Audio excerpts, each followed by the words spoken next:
afternoon, everyone, and welcome to the Maynard Public Library, to the Maynard Book Festival. I'm Mike. I am just part of the Book Festival committee. Have been live in town and been helping put on this festival. So thank you for being here, for supporting it. The library, to Jean, Sally, and Mark, to the Friends of the Maynard Public Library, to the Maynard Cultural Council, to the volunteers. So it takes a group to put on a festival. It's important. It takes authors, it takes readers, it takes people showing up. So thanks to everyone in this room. Our friends at Silver Unicorn over here are selling books, support our local indie bookstores. They have copies of Charlie Hustle. They have copies of Keith's two other books by Keith, which we'll get into just in the introduction on the discussion. I think that's good. Stowe TV is here, and so thank you that they have it on camera here for us. Beyond today's discussion. So thank you for being here as well. I wanted to start. Let me just introduce Keith real quick. Keith, we're here to talk about Charlie Hustle. I love baseball events because already we see some gear in the crowd. It is always my favorite part of hosting sports events, particularly baseball. Reds, I saw Dodgers hat, A's, first one here. Phillies. It is great fun to bring a crowd together to talk about baseball and Pete Rose. So we're going to talk about Charlie Hustle. Came out last year. It's just out in paperback. That's what we have here for sale today. A best-selling book. It's to hit the New York Times bestseller list is hard to do, very hard to do. But they no longer have even a sports list. They used to. Now it's just one nonfiction list, 15 books. So, most authors, most publishers, most agents would say, they want an NPR interview, they want a Wall Street Journal review, they want a New York Times bestseller. And this book got all of those.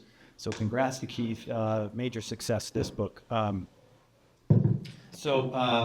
Hustle, get the subtitle right, The Rise and Fall of Pete Rose and the Last Glory Days of Baseball.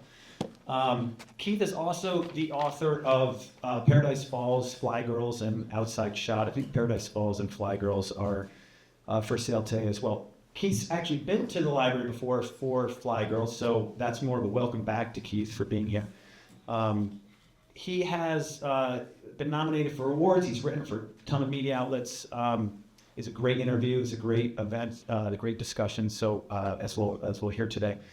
I just want to also mention, the book was just longlisted for the Penn. There's a Penn Biography Award, and so it's always nice, similar to the New York Times list. It's always nice when a sports book is recognized for what it is, which is really a biography of this complex character, Pete Rose, who, yes, is an iconic baseball player. But it is such a good book. The narrative is so great. It's a biography. So it's nice to see books recognized, sports books, again, recognized for being the accomplishment that they are. So congrats on that, too, Keith. Longlisted a couple weeks ago for the Penn Jacqueline Will Biography Award. So I sort of want to start here, and I used to work in publishing, and I was working with an author, and at the same juncture of a book being out, getting reviews and interviews and doing events. And he told me, he said, I want to do what Keith's doing for his Charlie Hustle book. And I wasn't really familiar, so I looked up Keith's list. Keith went to so many bookstores and libraries to talk about this book. And I will say from firsthand experience that not every author will do that. Not every author wants to do that. Not every author is good at doing that.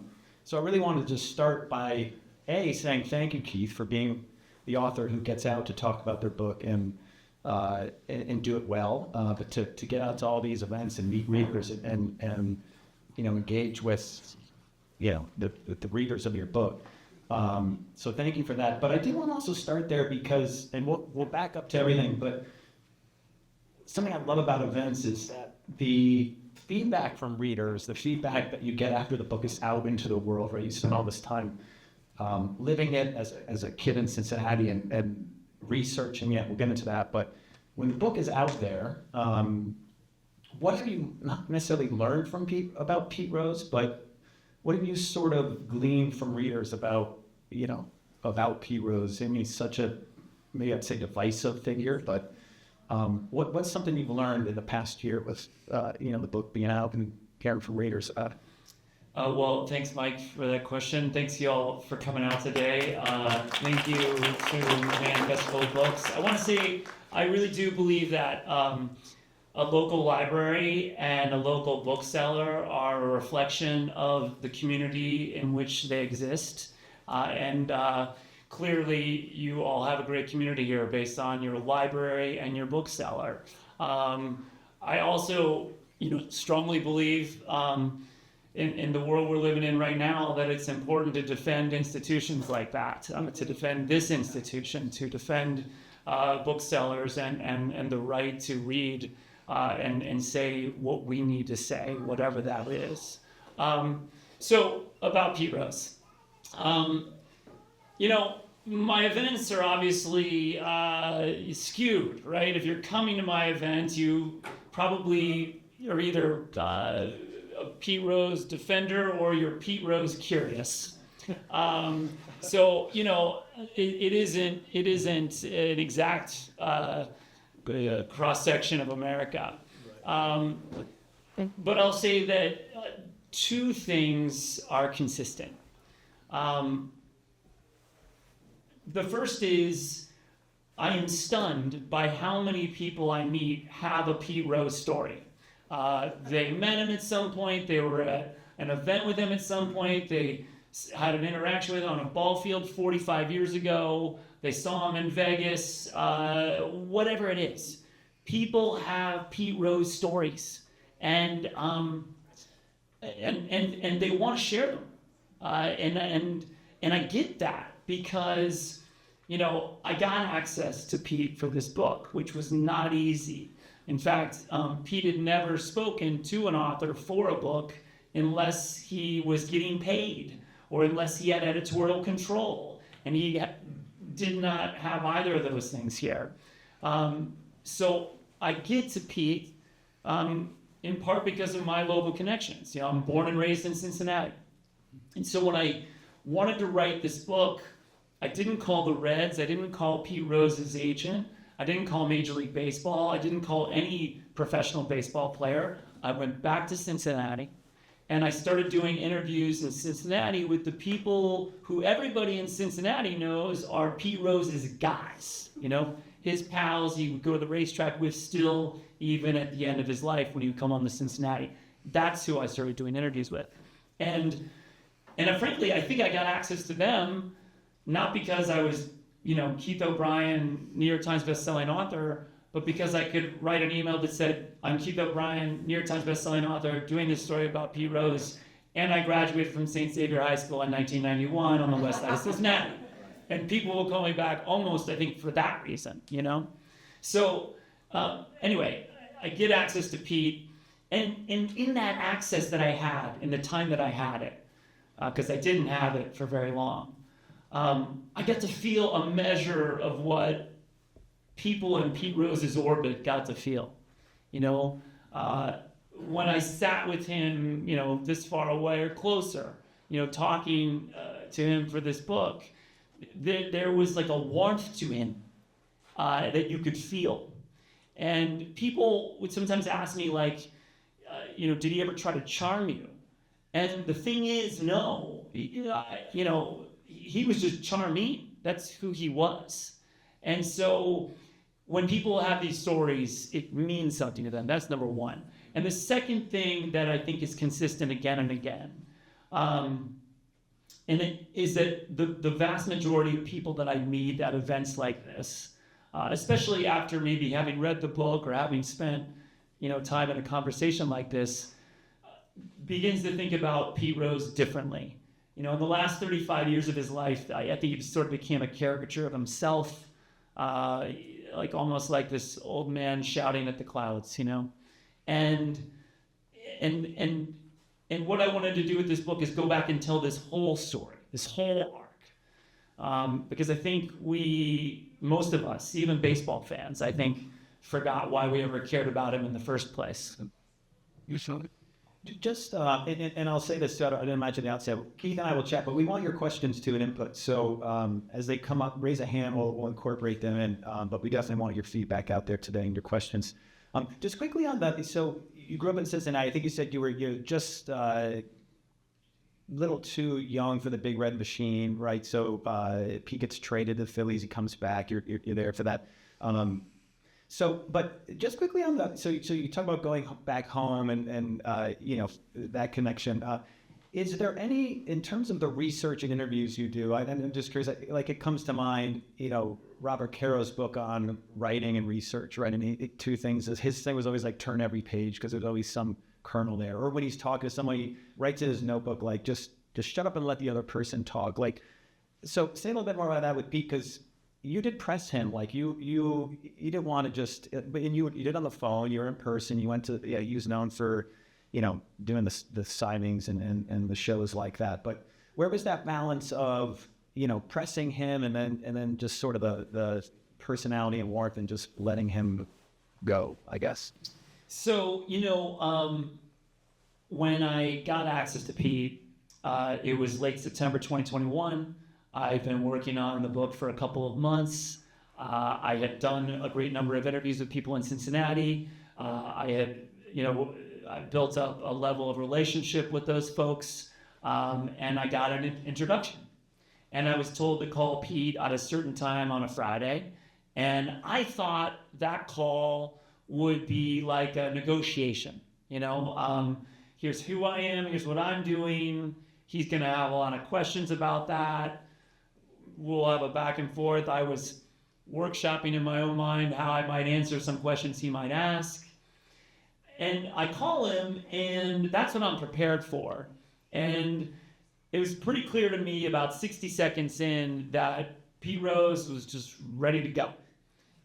His guys had said it keeps good, and he was ready. And so we're off, and I'm completely unprepared for the first interview. Yeah. And so, I just started chronologically.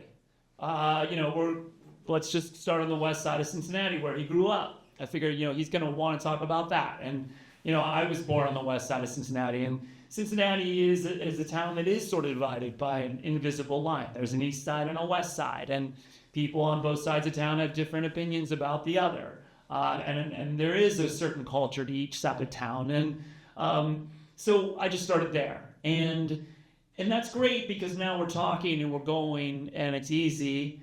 And it went well. And he was just like, yeah, call me the same time on Monday. And that's what we just started doing. Right. But there's a lot of tricky parts of the Pete Rose story, And tricky parts are always better to talk about in person. Whether you're doing an interview or you're just talking to someone in real life in a relationship, right? If you have something difficult to talk about, it's easier to do it face to face because there are, nonverbal cues people can read, when you're having that kind of conversation. So, in our phone interviews, sometimes we would suddenly be off track and we would be talking about gambling or we would be talking about a failed marriage. And if that was happening, well, I went with it, but I knew that I had to get to Vegas where he was living. So, once I was there, I had 3 days, I knew I had him for 3 days, short of him, running me out of town. So that's a lot of time, but it's not, because it wasn't like we were spending 12 hours a day. We were spending like 4, right? Or 5. So I would let him go a little bit, but we got to stay on track because I got to cover what I need to cover here this week, And it was always in the back of my mind from the very moment I was on the phone with him, from that very first, very easy, good phone call. It was always clear to me that I could lose him at any moment, right? It could end like that, So there was always a certain urgency to make sure I covered as much ground as I could. Right. And so, you had access to Pete. I know he abruptly cut that off, which I know he's sort of tricky in general, but he cuts that off. But you this book is, and I've heard you describe it this way, and it's in the subtitle, but this is the full picture. You talk about, not giving him any editorial control, of course, but the rise and the fall. And you talk to so many people. You talk to childhood friends, classmates, his, his first wife, right? There's a story in there about, these little bits, right? Like the 1970 All-Star game, right? Where he hits Ray Fosse and like has dinner with him the night before. And you get this bit where, he has his wife drive him back to the hotel so he can sort of get a little bit extra sleep and a little advantage there. We'll get into the whole hustle idea and sort of his competitiveness. But just in terms of other people you talk to, like who stands out in terms of, someone else who gives you just that little sort of piece of Pete that you sort of didn't either know, or who was an interesting sort of person you chat with? So, when you do the kind of work that I do, you're talking to people and you're often talking about things that maybe I haven't even talked to my own family members about, right? You're going deep with people. And there are certain stories that are naturally emotional or tragic or sad, and you expect there to be some of that emotion, and there is some of that a little bit in Pete's story, certainly. But it's not like glaringly obvious, no one was killed here, no one died here, right? But one thing that struck me very early on was in multiple interviews I did with people, the person became emotional when talking about the past with Pete Rose. Actually broke down and cried. And the first time it happened, I was sort of stunned because we weren't talking about something obviously sad, but it meant so much to this person that they became emotional when talking about it. And then it happened again, and then it happened again, and I'm like, with different people, and I'm like, oh my gosh, like this is significant, this is something. The second thing that comes to mind when you ask that question is when you go back and you read the news coverage of Pete Rose's fall in 1989, when he gets caught or initially accused of gambling, then clearly caught for gambling but won't admit it, and then goes down. In the media, the guys in Pete's inner circle who were his running buddies in that era, who were significantly younger than him, almost all of them, were more than happy to do Pete's bidding and do whatever he wanted because he was Pete Rose, and they were just some guys on the West Side. They were sort of dragged through the mud, and sort of words were used in the press to describe them like hangers-ons or thugs or whatever, because every single one of these people, including Pete Rose, would have a criminal record by the time it was over. But I interviewed those guys, and they're only like 10 or 15 years older than me. They're in their like 60s right now. And they're not bad guys, and that was stunning. And then maybe more directly to answer your question, I'm interviewing all these ex-former ball players, as many as I can get to, big names or small, straight down the roster, anyone I can reach. Everybody wants to get the Hall of Famers, but, having interviewed Hall of Famers, they're not always the best interviews. They can be, but they're not always.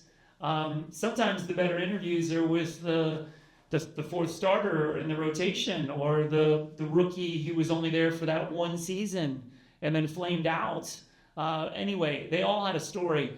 One of my favorite interviews was with a former Boston Red Sox, who some folks in this room will remember. It was Bernie Carbo. Bernie Carbo was one of my favorite interviews. I'll never forget it. And I was obviously speaking to him because Bernie plays in the 1975 World Series against Pete Rose. It's obviously one of the greatest World Series of all times. It's one of the most important moments in Pete Rose's career. I tried to interview as many people as I could who were on the field, in the ballpark, anything. Bernie, hits the home run in the bottom of the 8th of Game 6 the home run that makes Carlton Fisk's home run possible 4 innings later. So I want to talk to Bernie about that. But at the end of the interview, we're done now. We're done. And Bernie's like, "Oh man, that's fun talking to you today. I just love Pete. I just love Pete Rose, man. I love him." And I'm like, well, why do you love Pete so much, Bernie? Like, why? And shortly after Bernie hits that home run in '75, he has his own addiction issues, drugs, and he really struggles, and he has to go into rehab, and nearly kills him. And Bernie gets out of rehab in the early 1990s, down in Florida. Pete Rose is down in Florida now, having gotten out of prison. He's banned from baseball, out of prison for tax evasion. He's living in Florida. Pete's rebuilding his life with a restaurant in Boca Raton. He's got a radio show. And Bernie's got nothing. And Bernie said that he grabbed a sack of baseballs, like out of his garage, beat up, dirty baseballs. And he went down to the fantasy camps, where the old timers play with the fans. And Bernie wanted to get signatures from some of the guys he used to play with on the balls so he could sell them and rebuild his life. And Bernie told me that some guys, and some of these guys would not sign the baseballs for Bernie. Who the hell was Bernie Carbo by 1992, right? He's nobody. Bernie finds Pete in the restaurant.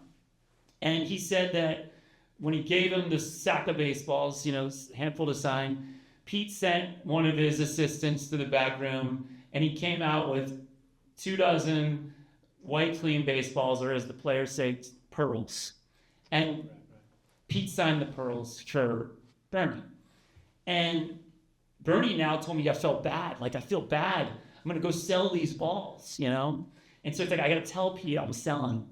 And he did, and Pete was like, "That's cool, man. Do whatever you need to do." And so Bernie's like, "Pete Rose saved my life." Yeah. Yeah, there are those tender moments in there. There's that scene of him and George Foster, like, doing batting practice when they're sort of trying to get out of a slumber. I forget what it was. Maybe it was 75, right? But between games. But he stays after and pitches to George. And so there are those moments for sure. The 75 World Series is interesting. I know we're sort of jumping around a bit, but I found it interesting. The book is 5 sections. It's rise, shine, fame, fall, and wreckage. And I thought it was really, reading the section that ends fame is him winning his first World Series. He had been in a couple, or at least 70, and then been in the playoffs. But first World Series was 75, and then boom, immediately it's fall. But in a way, those, like, the rise and fall are sort of intertwined in a way, right? The gambling happened earlier. The relationship, the accusations there, are considered to happen in like 73 before that. So, and we can get into that. But, well, just quickly on the 75 World Series too. I mean, I know that was, there's so many good stories in there about that series and that game, and Game 6 and into Game 7. Game 6 was rained out like 3 times, right? We're getting rain today as the Red Sox, so their second game here at Fenway. But so let's go back though. Maybe we'll touch on the 75 World Series again, but I did want to mention that the sort of rise and fall are sort of more intertwined than sort of an up and a down, and it's interesting. Obviously, comes back and wins the World Series with Philly, and then comes back to the Reds. But so quickly on each of those. So rise. So he was never, like you say this in the book, and you talk about it a lot. He was never this star athlete, right? He was the most devastating thing was cut from his football team, or he just was never a standout athlete, right? And that quickly, like, his drive, his hustle. So we'll get into that a little bit. That quickly defines Pete. I mean, he breezes through the minors, and he plays 3 years. A couple of them just very low A baseball, but. Tell us about sort of the adoption of his sort of, or maybe the transformation of him being this this sort of worker, this hustler that he is, sort of comes to embody. What is tell us a little bit about early Charlie Hustle. Yeah. So one thing I want to do with any book, and I think any writer especially nonfiction writer, should do is, we need to open doors to rooms that we, the reader, haven't been in before. And anytime you can do that, I think that's the place where you have to linger, do more reporting, dig deeper, stay longer, and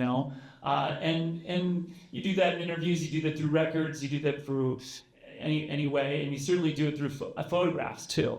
And, as part of my reporting, I was sort of writing about Pete's early life on the West Side, and he plays on this team, a 15 and under baseball team on the West Side in 1956 that wins the city title. So they're all 15 years old. They all live like in a 3 mile square radius of each other on the West Side. They all go to the same 4 high schools. They're all finishing their freshman year of high school. And I find the roster from that team, and I'm just calling, trying to find everybody, But they're all in their 80s. And most are gone, But I found some of their kids too. And one of their kids had a photograph, which is in the book.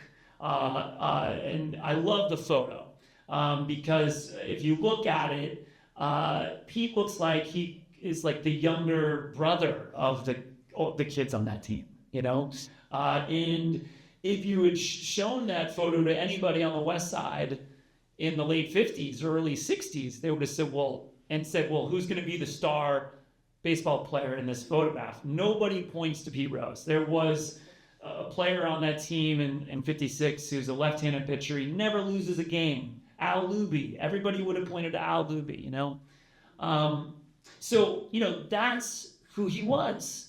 Yeah. And so he's smaller than the other guys. He knows from an early age he has to play harder than the other guys if he wants to stay up with them. And he knows it because, frankly, his father, Big Pete, as he was known, is sort of like the original crazy youth sports dad. And it's just driving him to be great. And, we've probably all of us have probably all seen that go sideways, with a kid and a dad. But it doesn't for little Pete Rose, because he really does want to please his father. He will do anything for his father. But, to your point, Mike, it isn't a simple rise and fall. And I realized that early on.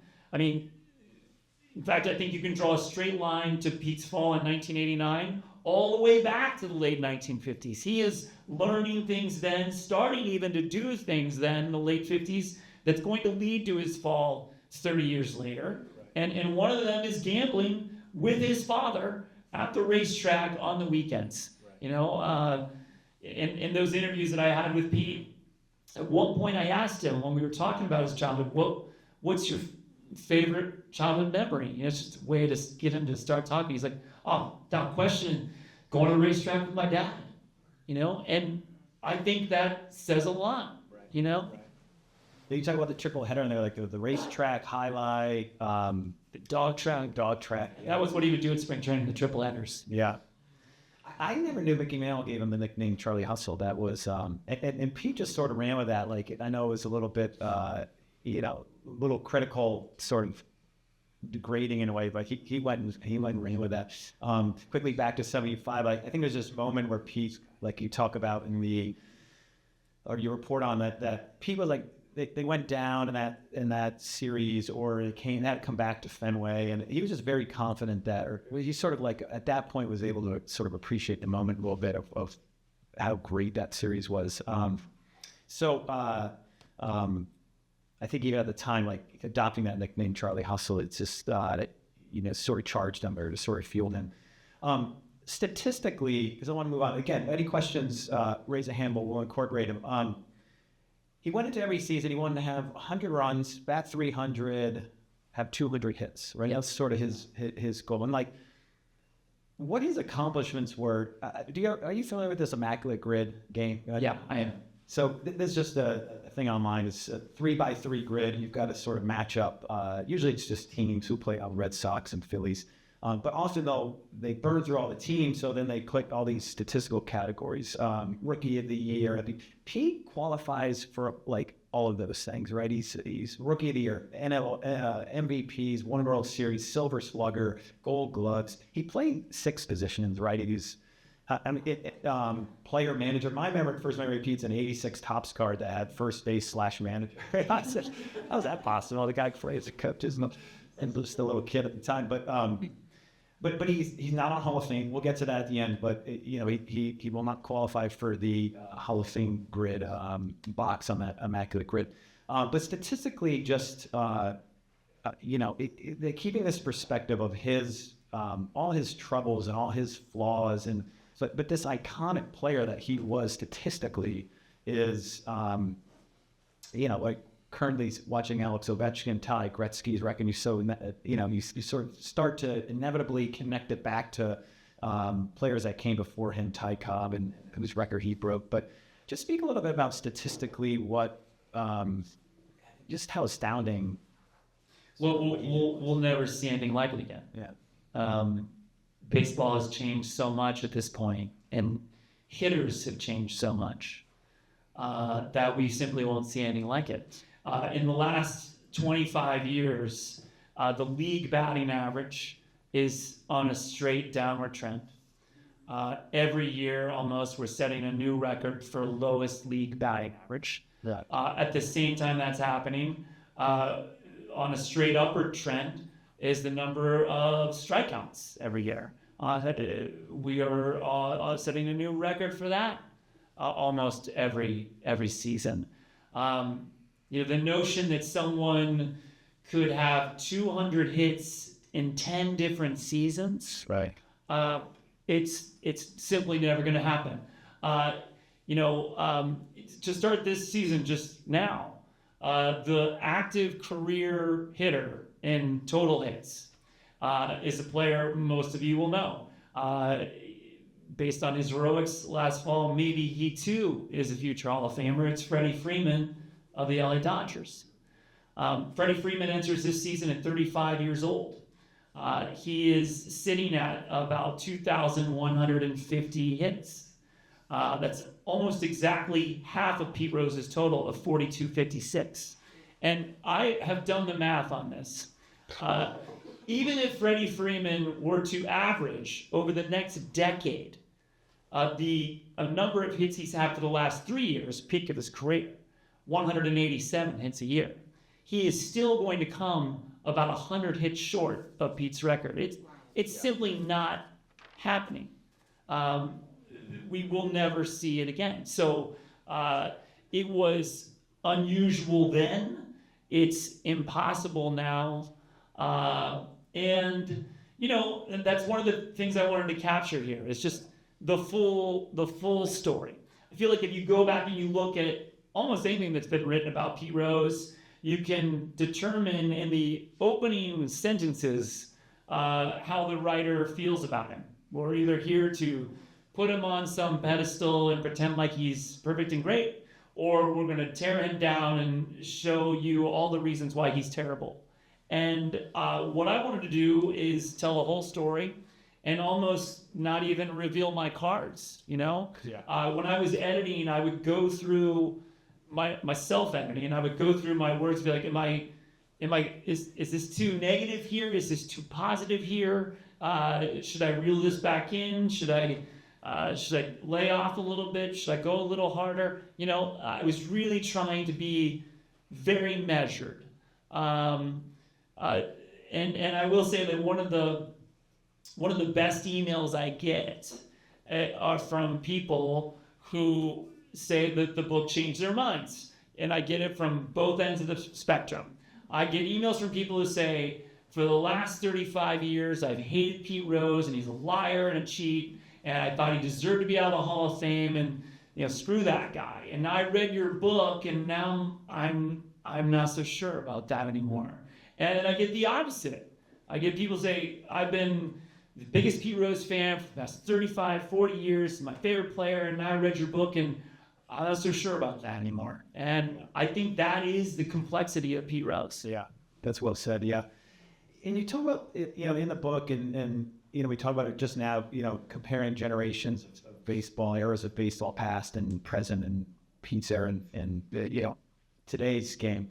And this gets to the hustle thing too. And statistically, I wonder about and so Pete died in September. So he died was it 4, 5, 6 months ago. But he obviously did a lot of his own talking about this in terms of how the game has changed. But one look at the cover, you think like, we can never see that on a baseball field again. Someone running and there being no dirt, right? Like the fields are different. Replay today. Even to like his hustle, right? He would bunt a lot, and he would bunt to sort of keep a hit streak going. He had a 44, still a record. Not DiMaggio's, but longest. Most recent hit streak of something like that. But he would bunt to keep that alive. He would. But then at the same time, I think when that streak ended, he has said that he was upset at a pitcher for throwing off-speed pitches for not like coming at him. But then he'd crash over a catcher and nail Ray Fosse in the All-Star game. And that's outlawed now. And just talk a little bit, like just in terms of a little bit more on the eras of baseball and how, he was sort of a contradiction that way too, in that he would, at least in my eyes, like he would do these things that were super competitive, but then, maybe bristle when it fit, like the pitcher's trying to sort of get a one up on him. But the game has changed in a way, right? Like even I went back and watched some of the highlights of Fisk in '75 or that game 6. And like he's dodging people running to home, right? Even the fans are other people, you would never see that now. But give us your perspective of sort of a little bit more of Pete, like the era of baseball, and we can even get into like the gambling now, right? Like gambling, and we can get into that and sort of '89, his fall, but like. Certainly gambling's part of the game now, right? Endorsed by the teams themselves. So it just, again, this whole like intertwined, what Pete did is what Pete did. It's not to say like gambling now is, can be compared to what he did. But just there's so many things that really changed in that 40 or 50 years. Well, I think baseball completely changed in the 30 years he was in professional baseball. I mean, if you think about, he's a rookie in the minor leagues in 1960. He's still there in 1989. Everything has changed. Every single thing. The demographics of the league have changed. So an almost entirely white Major League Baseball is now the opposite. You had guys when he was coming up who were working off-season jobs, even the stars. By the time the mid-'70s, late '70s, early '80s, they're getting millions of dollars. Free agency has changed everything. Big television contracts change everything. Throw more money into the game. I truly do believe, and this is all sort of subtext throughout the book, the world changes around Pete. Everything changes around Pete, and Pete doesn't change. He's the same. He is the same person in 1963 as he is in 1989. I think he's fundamentally the same person last summer as he was in 1989. He doesn't change. The world around him changes, and he is unaware that the way he's behaving, acting, and gambling is no longer going to fly. And I do believe, and this is my opinion, this is supported with reporting in the book, he was aided and abetted many times in the '70s in particular. The Cincinnati Reds were well aware of his gambling. In the summer of 1978, based on my reporting, there is a meeting in the office of the Reds president, Dick Wagner, with the head of Major League Baseball security to discuss his gambling, his debts, and his relationships to bookies. 1978. That's 11 years before '89, 11 years before the rest of us know. So everybody knows, except for us. And so the world changes, Pete doesn't.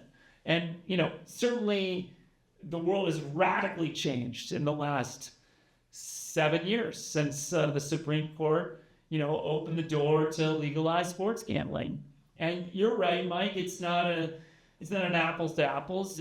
just because there's legalized sports gambling doesn't mean it's okay for someone to bet on their own games. That's not true. Right.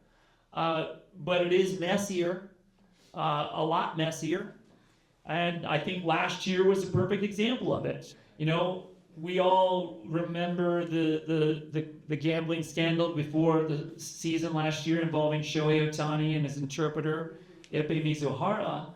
But there were dozens of sports scandals last year involving athletes and gambling on their own games. Dozens. You know, a generation ago, that would have been front page news, front page news, front page news. It is already just sort of like the wallpaper of our lives. And I do think it's going to continue. You know, there has been decades of research done on gambling and gambling addiction. And it's very clear that when you have access to gambling, easy access to it, gambling addiction rates go up. And those rates in particular go up among one cohort of people. They go up among young men. And so who's in those locker rooms today with free time, money, and new unprecedented access to gambling? Young men. I think we're going to continue to have problems. Yeah. And you talk about the, being aided and abetted, 10, 12 years before 89 and the story breaks. There's, it was Sports Illustrated, right? It was on that story. And you've talked about and you reported that your belief is that even if he had an opportunity then, right? Or the belief is that if he could just acknowledge this or just tell the truth or just, level with the league about where he was and what he did, that there'd even be, a path forward for him from there. But I mean, he refused to do that then and for decades after. But he passes away, and then there's all this talk of, and I think in one of his last interviews, like posthumously, before he died, he said that he'd most likely be allowed, be sort of let in after, reinstated and let in posthumously. But we'll see if that happens. But where do I want to jump to from there? So, but with 89, the Hall of Fame, you've written about and talked about, I think this is, this question of Pete's sort of eligibility. It's like Giamatti, right, the press conference in 89 where he said, do we consider the Hall of Fame, to be about the art of how you play the game or about character and morals? And I just think, do you want to touch a little more on 89, sort of what, the sort of crux of what he could have done there by being honest? Or... So, let's talk about a great Massachusetts native for a moment, by Jane Maynard. I urge you all, if you have any passing interest at all in this, to go on YouTube later and pull up Bart Giamatti's press conference from August 24th, 1989, when he bans Pete Rose. We would never see anything like this today. That press conference was in the Statler Hilton Hotel in New York, in front of an unprecedented number of media, hundreds of reporters. And it was carried live on all the three networks, on ESPN and on CNN live. Giamatti comes out and gives a short preamble, a prepared remark that takes about 3 minutes. And then he opens it up for Q&A on live national television for about 45 minutes. We would never see it, right? I mean, you can't even get access to Roger Goodell, the commissioner of the NFL, at the Super Bowl and get invited to his State of the League press conference unless you're considered essentially a friendly, approved reporter. And this is in a time of no crisis. Giamatti is doing this in the greatest moment of crisis baseball has had in 60 years, right? And he does it. And he does it with tremendous, grace and poetry. And he didn't want to be in that position. Giamatti didn't. As you indicated, there were, based on my reporting, there are 3 moments in that year where Pete could have changed things by just telling the truth, just being honest with Bart, man to man. And the first time comes in a secret meeting. The press doesn't even know it's happening. Major League Baseball has gotten wind of a rumor that Sports Illustrated is investigating a story about Pete Rose betting on baseball, and they call Pete in to ask him, is it true? And he lies. He says, no, that's not true. At that point, Giamatti knows they can't take his word for it because Sports Illustrated's circling out there like a shark. Who knows what they're going to find? We got to know. So who do they hire? Well, they hire another Massachusetts native, John Dowd, who still lives on the Cape today, to go out and dig up the truth. Dowd, under incredible pressure in the eyes of the country in a span of 8 weeks, unravels probably 2 decades of lies. And when he is faced with what he's done from Dowd, he has another chance to tell the truth. He can't do it.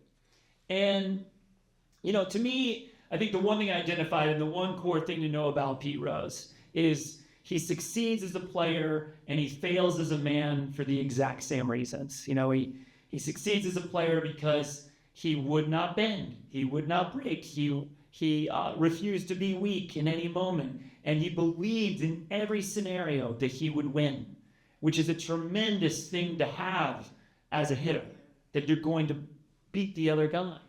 But those traits, refusal to bend, refusal to break, inability to be weak, to be vulnerable, and this enduring belief that you will sort of outlast the other person is exactly why he cannot tell the truth and exactly why, he got himself into the situation that he did. Yeah. Any questions? Well, I mentioned most of those. You mentioned Bart Giamatti. I just want to have you use this just for the accounts good. Well, you mentioned Bart Giamatti. Didn't he die shortly after that? Yes. Because He did, yeah. they said that he died of a heart attack. They said it might have been really the stress he had from talking to Pete Rose. Did you ask Pete Rose about that? Or? We did, of course, talk about that. There's a lot in this story that is, it's like it's a Greek tragedy. That's how I thought of it, honestly. This isn't a baseball story. This is a Greek tragedy that just happened to play out in and around a baseball field, and Bart's part of that, unfortunately. People. Bart does die shortly after that press conference, and suddenly of cardiac arrest. There's one of the great late night sports bar arguments in the past 35 years is, Pete was punished and sort of sent to purgatory forever because Giamatti died and now he has to pay that sin, forever. That's an interesting theory. To me, the more interesting theory is to ask what would have happened if Giamatti had lived. Giamatti becomes commissioner of baseball, not because he's a former baseball player, not because he's a corporate executive. Giamatti gets that job because he's a professor at Yale who rises to president at Yale, and he loves baseball. He loves it. And he's a people person. And that is his skill in this job. Here we are in 1989. Pete paints himself into this corner and says, no, I didn't do it. Go ahead and ban me forever. Do whatever you want to do. And Giamatti does it. And I really have wondered, if Giamatti lives, I think the story's different. I see a scenario a couple years later with Rose still painted into his corner where Giamatti goes to him and almost coaxes him out, but we never get that opportunity. Everybody essentially retreats to their positions, and there we will forever stay. Yeah. Hi, could you talk a little bit about being banned from baseball? Because, what exactly does that mean? The reason I asked that is because I was watching a interview of Pete Rose's ex-wife on the Today Show like a bazillion years ago, and she was literally crying the entire time because they regarded that the baseball field was essentially her home. And then she just felt completely unraveled. And I was just wondering, I know that Pete Rose obviously got kicked out of the Hall of Fame, but how did that impact his family or anything? I mean, obviously money, but that would be helpful. Thank you. Sure, yeah, thanks for the question. So, there's a rule in baseball. I think most people know this. It's posted in every clubhouse. Rule 21D, you cannot bet on your own games or you face permanent banishment. It was posted throughout the entirety of Pete Rose's career. He probably walked past that sign millions of times. So he violates the rule. There's little wiggle room in it. And he obviously isn't even admitting to what he's done. He's retreated to his position, and he's banned. When you're banned from baseball, you can no longer not only be part of a baseball team, but you can't be on the baseball field.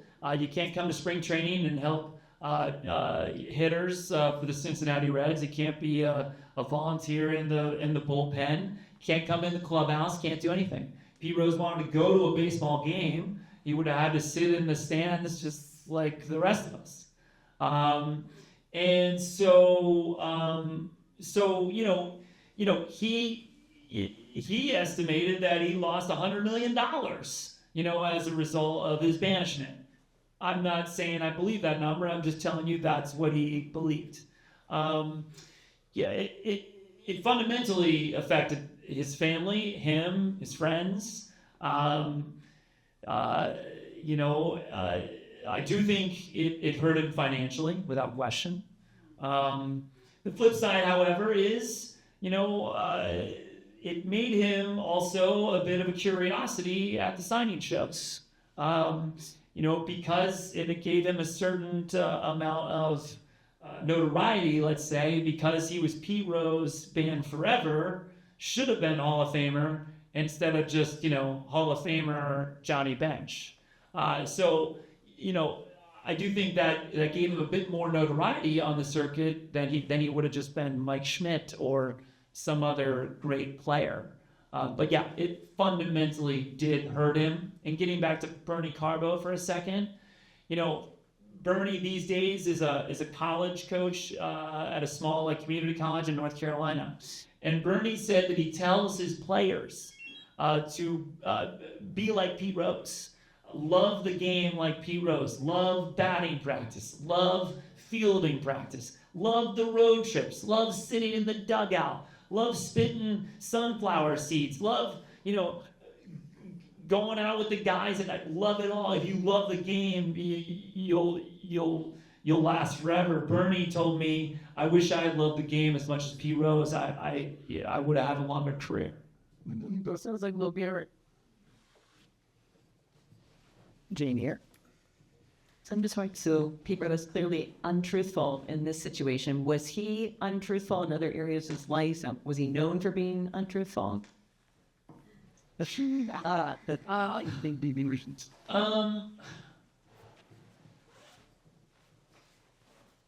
think all of us intend to embellish our own stories to a certain point. When you're doing this kind of work, especially when you're talking about something that happened 40 years ago,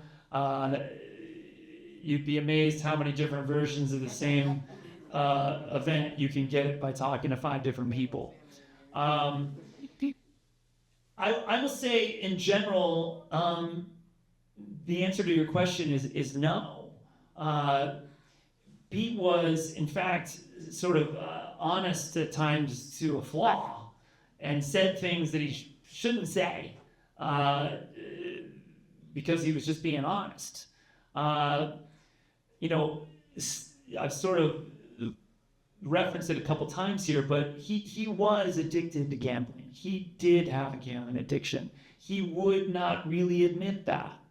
Only twice in his life did he admit to being addicted. He admitted addiction when he was standing before a federal judge in 1990, trying to get a lighter sentence for his tax evasion charges that he had pled guilty to. And he made a sort of mealy-mouthed admission to being addicted when he wrote a memoir in 2004 in which he reversed himself on 15 years of saying he did not bet on baseball to saying yes, he had. Short of that, he never would go there. And, I interviewed, everybody who was in his inner circle in the 70s. People who had a front row seat to the good times and the bad. 3 different people who placed his bets on baseball. Every single one of them said he was horribly addicted to gambling, could not stop. Would bet on almost anything. And we all might not know a gambling addict. I would say probably very few of us do. But probably a good number of us has known an addict to something else. And what do addicts do when talking about the thing that they're doing? They deny and diminish and deflect. And I think, sadly, that is what Pete was doing there. We have another minute or two if there's any other questions out there. Excellent book. Thank you. Thank you. Was Pete upset or frustrated that his son had such a brief career in professional baseball? Yeah, so his son, Petey, his second son with his first wife, is, an icon in Cincinnati in the 80s, right? He's in high school on the west side in the 80s when his father comes back to town and is chasing down Ty Cobb's record. I mean, what a hard thing for a teenage player to endure, right? And his name is Pete Rose. He's a good player on a really good West Side team. And Pete really wanted him to be drafted by the Reds. And the Reds don't draft him. And I forget what round Petey goes in, but it's late. The Reds passed on him several times. And he goes to the Baltimore Orioles. And, shortly after Petey is there is when all of the bad news breaks. And now this kid who grew up playing on a crucible is playing in another crucible, in the minor leagues, with people asking questions about his father's gambling.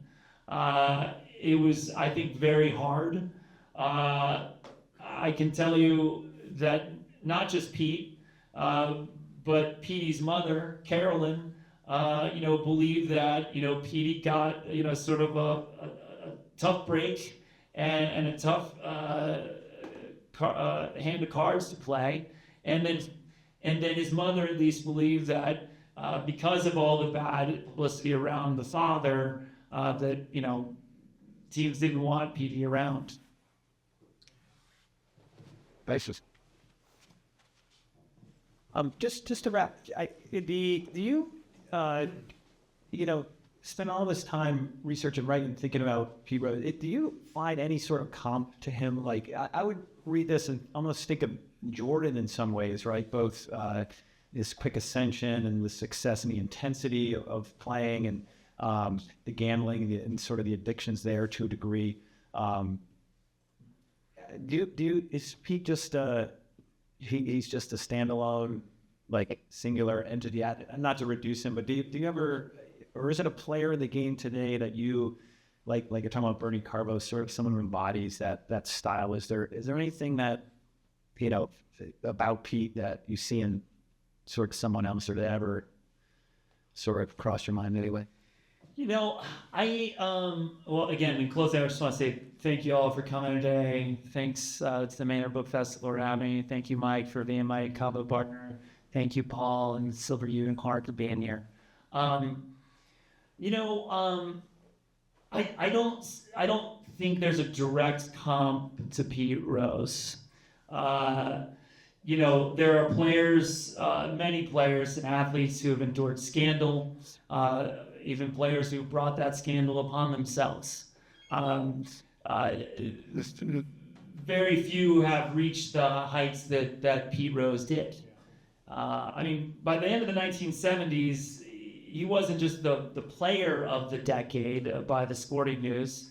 He was one of our most famous Americans. in the middle of the Jimmy Carter administration, in 1978, when Carter's popularity numbers are beginning to fall, a story is written, asking, what prominent Americans could run for president and win a broad share of the votes. The headline on that story was "Pete for President?" ? I mean, this is who we're talking about here.